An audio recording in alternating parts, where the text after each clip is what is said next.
So we could be a model. She could be a model. Except she's tiny. Hello everybody. Fuck, that's weird. We're starting a new mood vlog and I'm letting you know what I've already started reading. So thankfully, I think pushing my way through the ARC and the subscription book did help me sort of get back into wanting to read and to pick up books. So I'm currently listening to another ARC from NetGalley, and it is The Second World by Jake Korell, narrated by Ted Evans. So this is a humorous, satirical, political sci-fi in which a very deeply unimpressed rich kid survives Mars's very messy nation-building era while dodging clones, propaganda, and his extremely powerful daddy. I am halfway through. I will give you more of my thoughts on it when I have more time to. It's okay. So far it's giving like 3.25 star vibes. I've also just been approved on NetGalley for one of my most anticipated reads, which is 200 Monas by Jan Saenz. I think this involves picking up mummy's drug running business, something like that.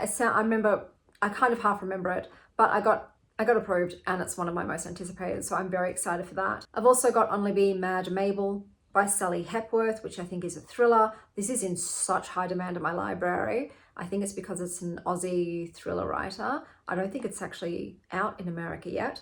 And I've also got Sundowner's Dance, which I picked up because Jan Agaton, I was going to say Jan from Jan Agaton, reviewed it, gave it 5 stars on her Goodreads. So I was like, let me check it out. It's a horror.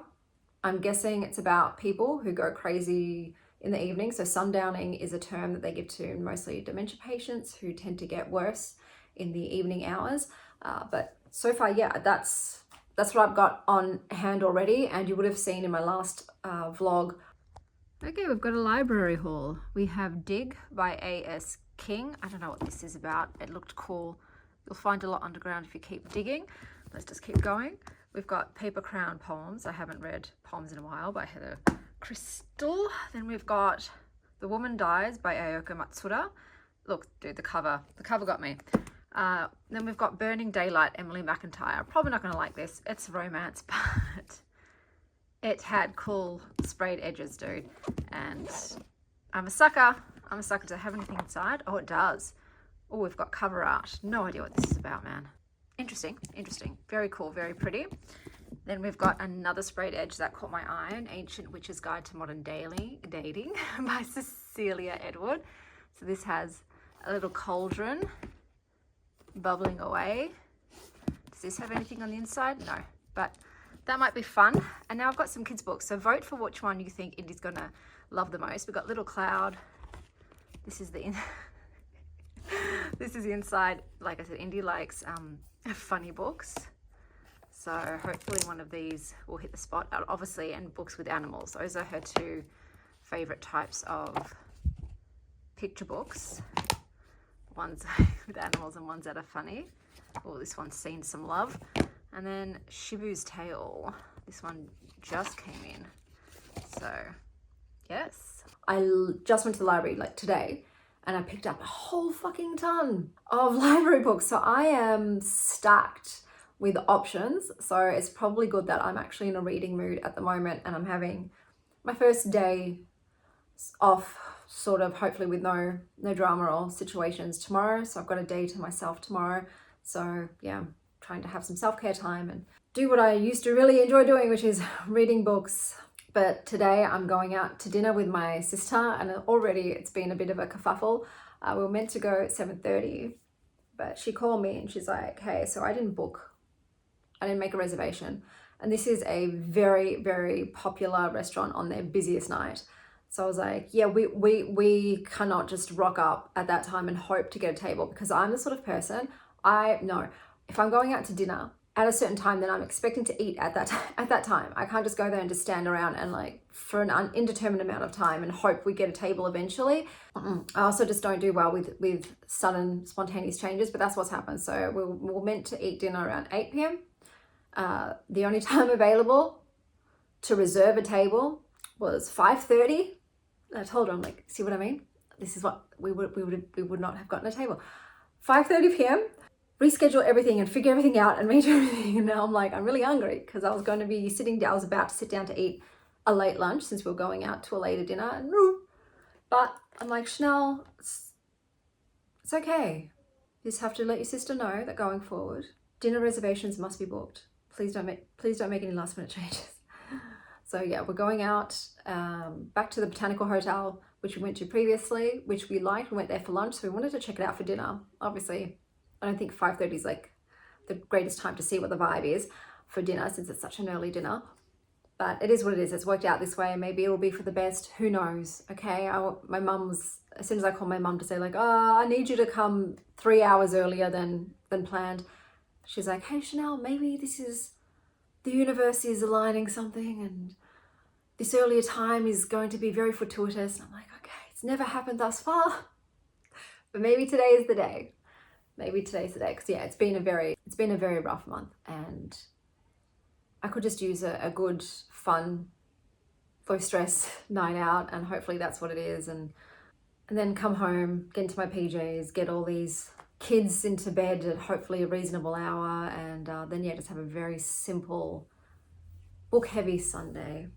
I'm interested to know what time you guys prefer to have your dinner reservations. So for me, if I'm just literally going for the dinner, I'm not going to, you know, chat to people and for social reasons or whatever. If I'm just going because I want to eat at a particular restaurant, I love a 6:30 reservation.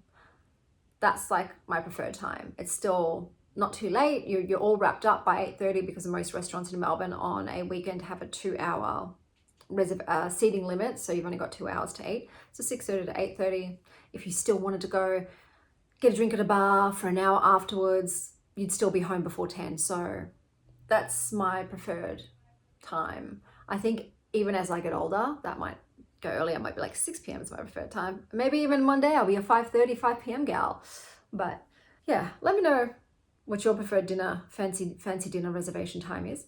But I'll take you to the dinner with me. And yeah, I don't know when I'll see you. I don't know how many books these vlogs will have, how long I'll film for. It's just, there's just no strict schedule anymore with content creation because I just can't do that. I can't keep to a content schedule at this point in time. I just film when I can, and when I feel like there's enough footage to constitute a vlog, I'll slap it up.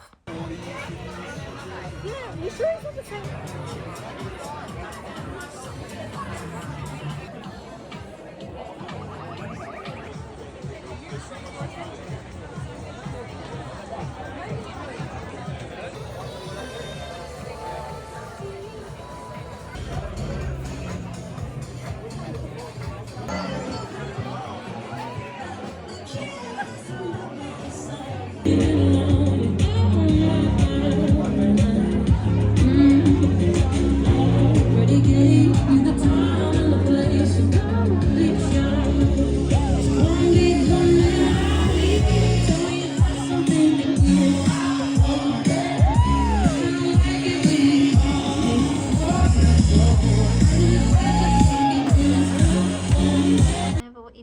Safeguarding the presents. Nova Moon. Nova Moon. You've got your hand on yarn. Where'd you even get that?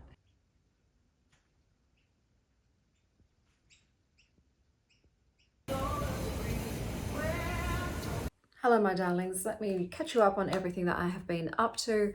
So I have watched some films. One of them was Rental Family, which I gave a 4 stars. This is about a lonely American former actor working in Japan as a substitute. He plays the part of absent fathers, friends, journalists, and along the way he forms some true emotional connections. I thought it was a very sweet, cute film.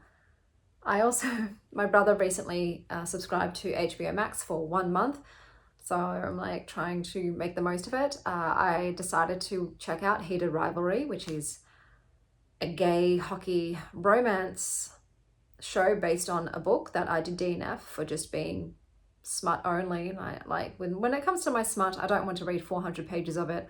I just want to read a very weird monster erotica short book. So I would say that probably watching this show as someone who has been celibate for many years now wasn't the best idea. It's a lot of steamy sex and there's so many bums. Yeah, it was something. Ilya is fine, and I will say I enjoyed myself, even though it was very frustrating. And I decided to roll with the sexual frustration by then watching I Love LA. And all I need to say about this is Odessa Azion, call me. So that is my alternative media update on what I have been watching. I also want to give a big shout out to Jack Scully because he sent me a whole bunch of books. I'm going to show you what they are. So here we have Interstellar Theme Park, and then he also sent me Anxiety, and this one, which is not listed on Goodreads or Pagebound, You May Now Fail to Destroy Me. This is, I think, a collection of different artists. Unfortunately, there's no ISBN. This is self-published, so I don't know how I can add this to my database. Hopefully the author adds it themselves. If not, this is just going to have to be undocumented online. I think I saw, oh, we all know this picture. This picture has been stalking me. This is from a painting. I can't remember what it's originally called, but I have been seeing this image fucking everywhere, not just on my Pinterest page, and now it's here in a book. So I don't know what this means. I might have to meditate on that, like why. I'm going to have to look up what the name of this was. I think this has something to do with either Adam or Lucifer. Maybe I'm incorrect, but yeah, that's funny. That's freaky. He also sent me a little letter, which is personal, so I ain't reading that out loud. And I got some stickers. So this says Lawndale, 1985. And then I've got this one, Talented Perverts. Talented Perverts, because I think this is a Filthy Loot Talented Perverts Publishing. So thanks, Jack.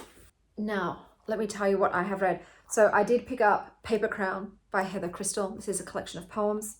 And in this, Heather Christle wanders through daily life. She talks about cars, friends, history, perception, children's thoughts in this very surreal, dream logic manner.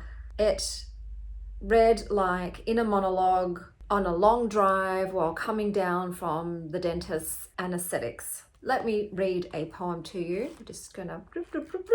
What's this one? Shelter in Place. A tornado is when the wind opens the door to your house and closes it in the lake. A cyclone is some kind of milkshake, I think.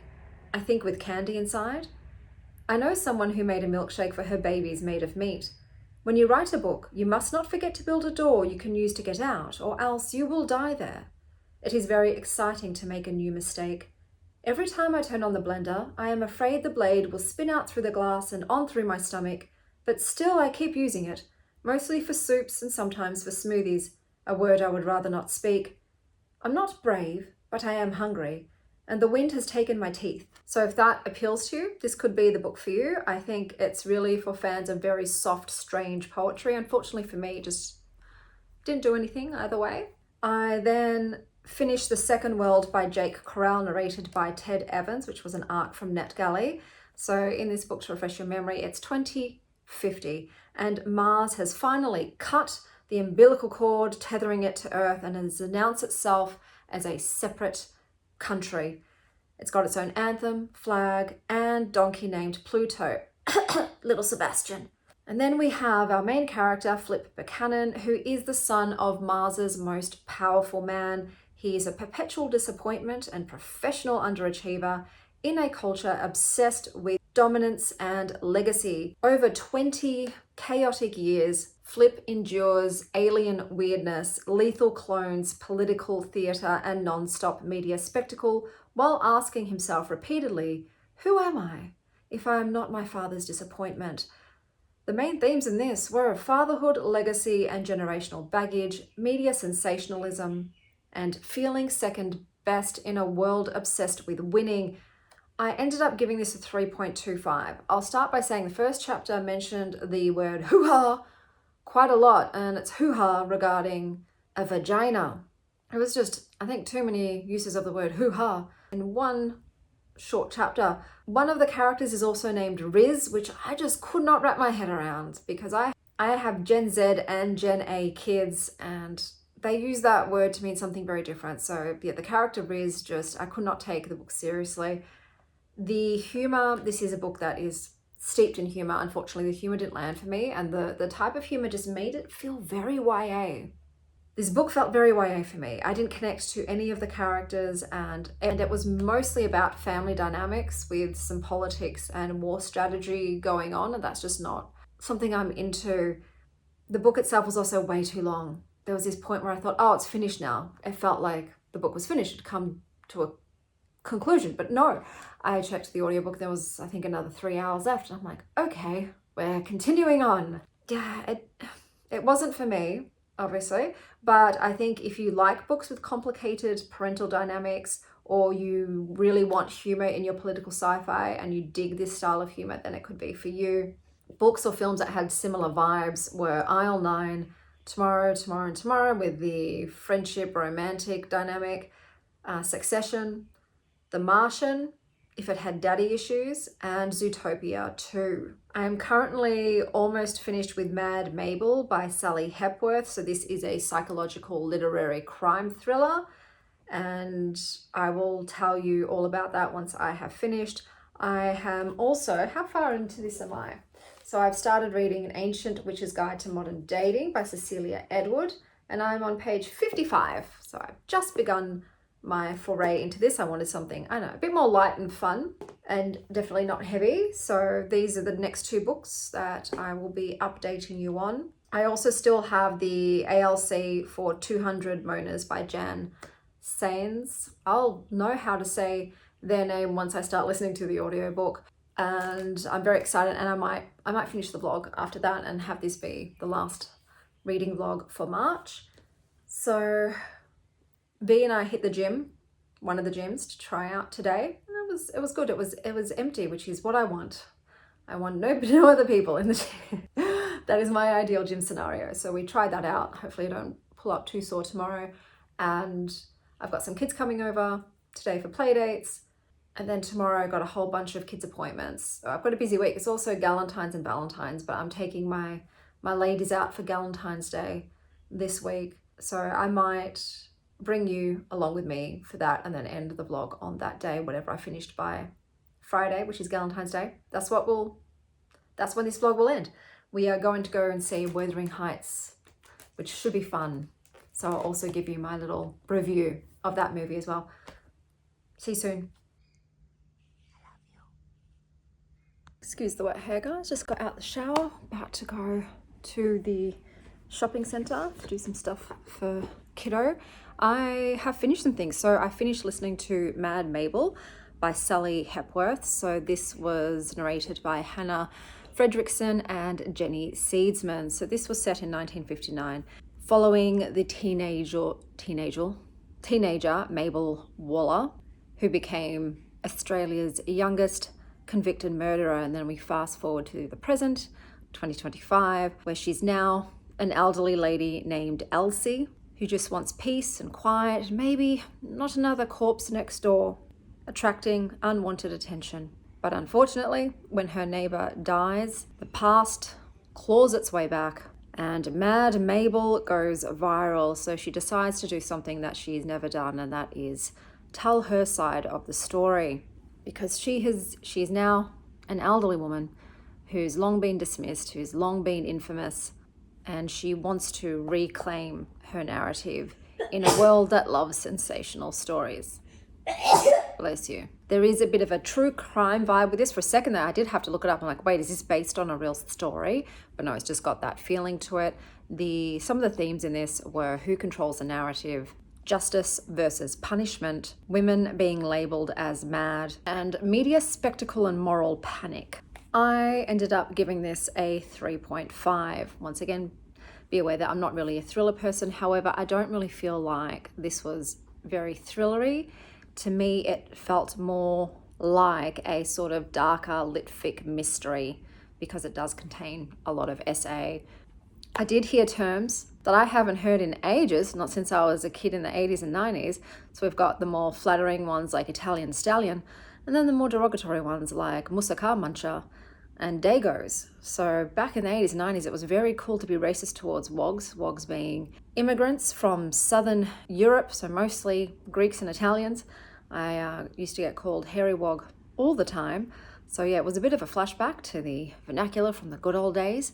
This book does switch continually between the past and the present. So we go back to Mabel when she was young and she became notorious for all these murders, and then Mabel in the present who just kind of wants to be left alone, but is also very isolated and lonely. I thought the book, it was sweet, and you do grow fond of Mabel, and I feel that whilst she could be considered morally grey, I just feel like she was a victim in just an unfortunate set of circumstances, and she didn't deserve what happened to her at all. It was a very sad story, so this is not a feel-good book, despite, you know, the sort of found family she has towards the end. I have to go and put an exit on my trade. I'll be right back. What was I saying? It was a bit too long. I do feel like it could have been shaved down, but yeah, I think people that would like this are ones who are fans of true crime but don't feel good about the actual real true crime aspect, and people who enjoy more morally grey zones and stories that don't have, like, what's the word? Stories that are bittersweet, I would say. Similar books, I don't know, like I said, I don't read a lot of thrillers. I guess any thriller with an older protagonist. It kind of reminded me a little bit in vibes of Drive Your Plow Over the Bones of the Dead, that has an older protagonist, but Mabel's a good egg. That's all I'm going to say.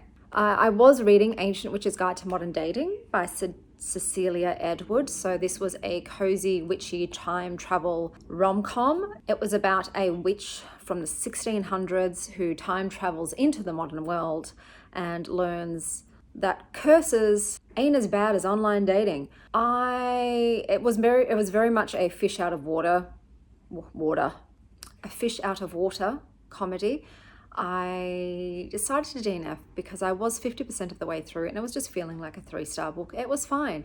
The issue I had is with her being 39 and that being treated as if she is the oldest bitch in the world. It was very fixated on age. So I understand in the 1600s, 39 would be considered ancient if you are a spinster at that age. I didn't love that she was trying to resort to using love potions to get a man to marry her. To me, that is not consensual, so I was not into that. I'm like, I get it, darling, that you were desperate, but maybe just go hide in the woods. I don't know.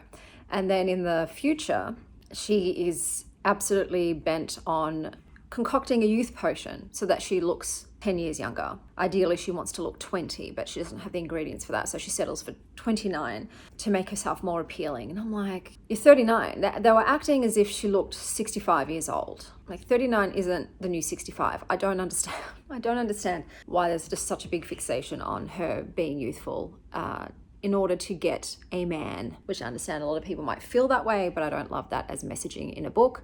So yeah, like I said, it was okay. So I didn't want to continue on. I didn't want another 3-star book. Because I was also listening to 200 Monas by Jan Saenz.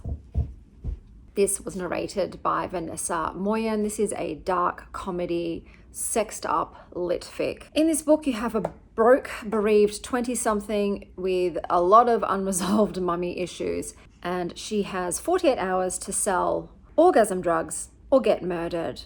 So we have Avi, and Avi is about to graduate from her, I think she was a biochemist, from her degree and start her life. Unfortunately, her mother has just died and left behind 200 illegal orgasm pills and a pair of seriously bad drug dealers with zero chill, who give her an ultimatum. With a gun barrel in her mouth, they tell her that she needs to sell those drugs and give her 10K in cash within 48 hours, or they will stuff her hoo-ha with rocks and kill her in very painful, inventive ways. So Avi teams up with a drug dealer named Wolf, whom she just happened to meet right before, and he, of course, is insanely hot, so that does complicate things further.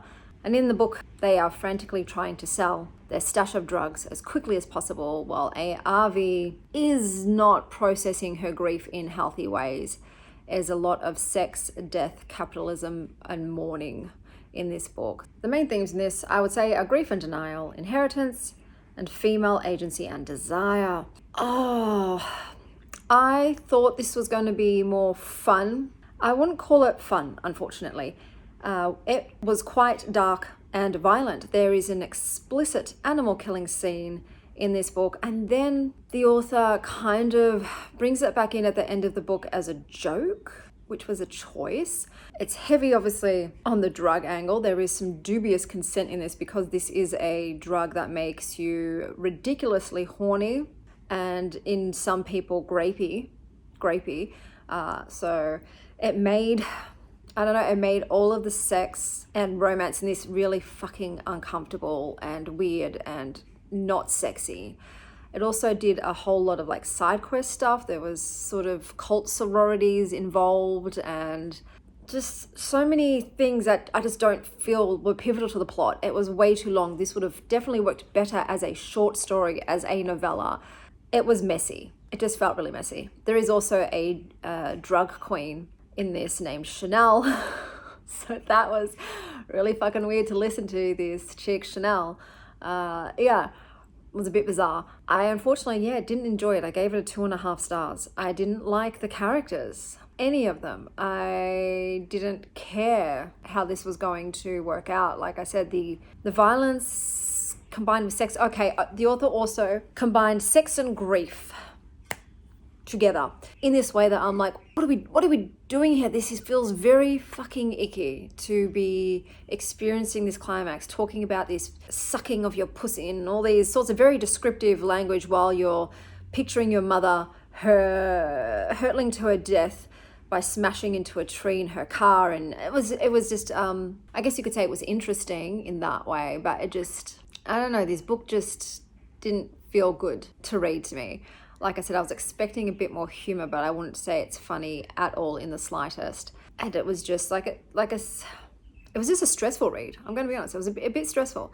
Stressful too because, like I said, it was just padded with so much superfluous shit that I'm like, she's on a deadline. They're going to kill her. They're going to kill her if she doesn't do what she needs to do. Why are we doing all this side stuff? And even the main character was getting annoyed too at all the pit stops. And I'm like, we don't need these pit stops. They're not adding anything good to the story. They're just slowing it down.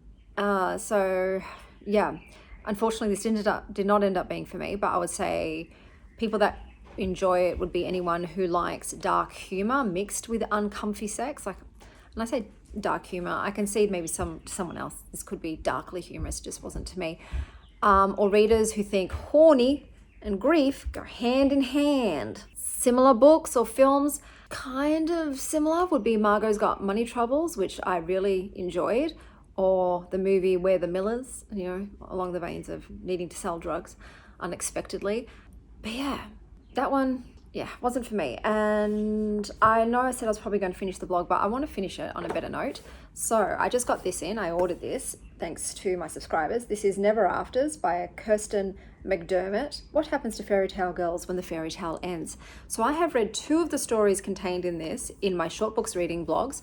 There was Burnt Sugar and Triquetra, and I gave both of those short stories, one based on Snow White, the other based on Hansel and Gretel, 5 stars each. So I thought 2 of the short stories in this were both 5 stars. Like, that is phenomenal. I have to get the book and read the others. So let me just see how many other stories are in this one. 1, 2, 3, 4, 5. So there's 5 stories that I haven't read in this 7-story collection. So I just feel like even with the 5 stars already, this will be a higher average book for me. I want to read something I enjoy. I like to finish this vlog off with something hopefully more than a 3.5. We shall see, but 2 5-star stories in, I'm sure I will have a good time. So there's another story here. It's about Bluebeard. We've got Bluebeard, Queen Cinderella, Rapunzel, and Red Riding Hood. Is that 5? No, that's not. Maybe Beauty and the Beast as well, I would guess. Perhaps, we'll see.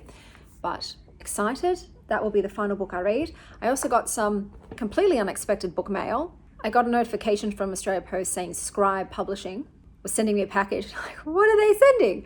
I got my first ever physical ARC, which is, I know it's not a big deal. For me, it is. This is a first. I have never received a physical ARC before, especially unsolicited. I think it's really cool. Like, that is gorgeous. Orchids and mushrooms. Beautiful. I've got this upside down. So professional. Mushrooms and orchids. It's gorgeous. So I didn't even know what this book was. It's called The Endling by Keely Job. It's a feminist utopia which crumbles with one impossible birth. This is a debut by a Tasmanian author. Oh, that's cool. So thank you very much, Scribe. This is really awesome. I'm just stoked, bro. I'm stoked to receive a physical ARC. It's very exciting to me. So I will be reading this one though in my next mood reading vlog, so that'll be upcoming. But yeah, I'm just going to take my daughter to some appointments. Oh, massive lorikeet fight outside, Jesus. And I'll see you guys later.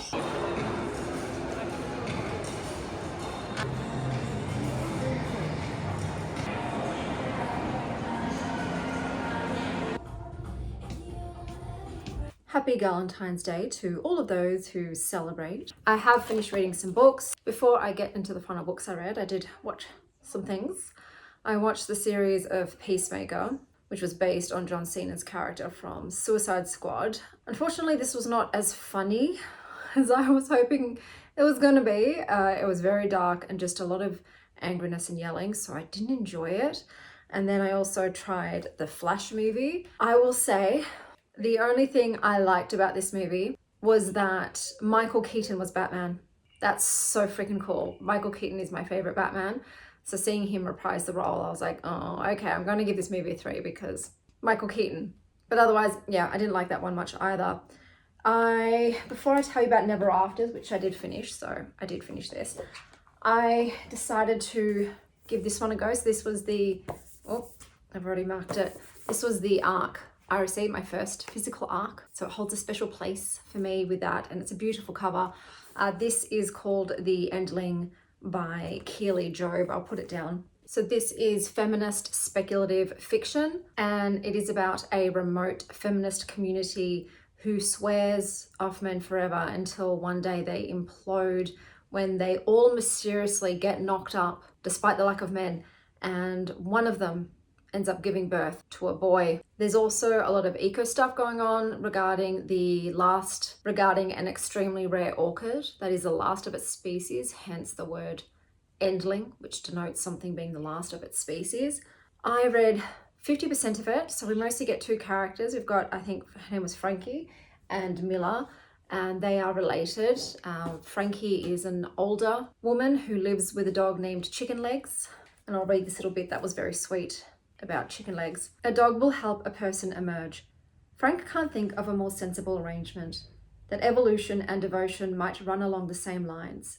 That adapting might also be loving. But necessity dictates that every now and again she has to make the trek down to this remote feminist commune where her niece resides to get supplies. And yeah, things get weird. I made it 50% of the way through to the point where they all mysteriously get impregnated despite the lack of men, and then they all decide that they're not going to go into town to see a doctor. They just accept that they've all gotten knocked up and none of them know how. So for me, I was like, yeah, this one is just characters making dumb decisions. But for me, I didn't like any of the characters in the book, especially Frank. I found their chapters just really tiresome and dull. And I will say though, it was giving me some T. Kingfisher vibes. So if you like T. Kingfisher, this could be for you. Or it also reminded me a little bit of Moonflow. You know, the same all women, female only enclave, cult, community, what have you, and weird plant stuff occurring. So I'm assuming the pregnancies have something to do with the local flora, perhaps. Like I said, 50% of the way. But yeah, it wasn't for me. It was feeling like a 3-star, and I didn't want to finish this physical arc I got and give it a low rating, but bring it to the attention to others. I'll bring it to others' attention. And like I said, I love this cover. So I might keep this. This is a reminder of the very physical arc I received unsolicited, just randomly appeared at my doorstep. And yeah, I'm going to keep it as a token. So thank you very much, Scribe, for sending that to me. Now, I did finish Never Afters by Kirstyn McDermott. So this was a dark gothic feminist fairy tale retelling collection of short stories. In this book, there are 7 fairy tale heroines who discover that happily ever after was just the prologue.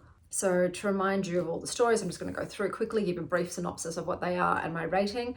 So we have burnt sugar, and in this, Gretel survived the witch, but now she runs a bakery, lives with her perpetually drunk brother, and keeps being tempted by power and repeating history. That was a 5-star read for me.